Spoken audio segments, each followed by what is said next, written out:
Kolluru వెలుమలలో best flat కోసం చూస్తున్నారా? రాధే స్కైని ఎంచుకోండి.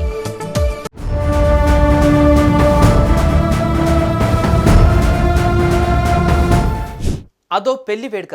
అతిథులతో వాతావరణం అంతా ఎంతో సందడిగా ఉంది. అప్పటి వరకు ఎంతో ఉత్సాహంగా సందడిగా ఉన్న వాతావరణం ఒక్కసారిగా మారిపోయింది. కాసేపట్లో పెళ్లి తంతు ముగుస్తుందనే లోపల ఓ అనుకోని అతిథి వచ్చి అందరినీ బెంబేలెత్తించింది. ఆ వచ్చిన అతిథే చిరుతపులి. ఉత్తరప్రదేశ్ రాజధాని లక్నోలో జరిగింది ఘటన. ఆ తర్వాత ఏమైందంటే,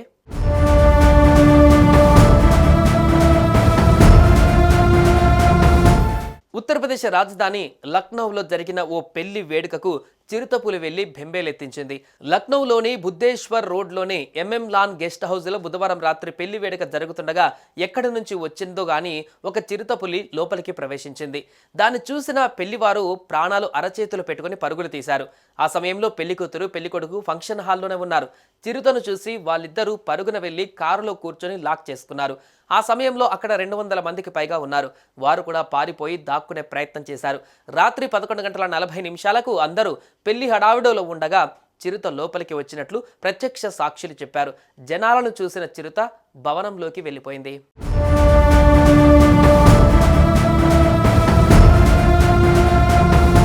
పెళ్లి వేడుకలో చిరుత వచ్చిందన్న సమాచారం అందుకున్న అటవీ శాఖ అధికారులు పోలీసులు వెంటనే ఘటనా స్థలానికి చేరుకుని రెస్క్యూ ఆపరేషన్ చేపట్టారు. దాదాపు 5 గంటల పాటు శ్రమించి ఎట్టకేలకు చిరుతను బంధించారు. కేరీ అటవీ ప్రాంతం నుంచి చిరుత తప్పిపోయి ఇటువైపు వచ్చి ఉండవచ్చని అటవీ అధికారులు తెలిపారు. బంధించిన చిరుతను తిరిగి అడవిలోకి విడిచిపెట్టారు. చిరుతను బంధించే క్రమంలో ఓ అధికారి చేతికి గాయమైనట్లుగా తెలిసింది. ఈ ఘటనతో సందడిగా ఉన్న పెళ్లి వాతావరణం కాస్త గందరగోళానికి దారితీసింది.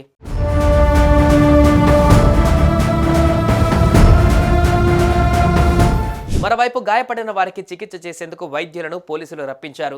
మలిహాబాద్ ప్రాంతంలో దట్టమైన అటవీ, తర్వాత మామిడి తోటలు ఉన్నాయని లక్నో డివిజనల్ ఫారెస్ట్ అధికారి సీతాన్షు పాండే చెప్పారు. లఖింపూర్ కేరీలో Dudhwa tiger reserve, Pilibhit tiger రిజర్వ్లు ఉన్నాయని వివరించారు. చిరుత ఎక్కడి నుంచైనా వచ్చి ఉండవచ్చని అన్నారు. సుమన్ టీవీలో మీ పర్సనల్ అండ్ బిజినెస్ ప్రమోషన్స్ కోసం కింది నెంబర్కి కాంటాక్ట్ చేయండి.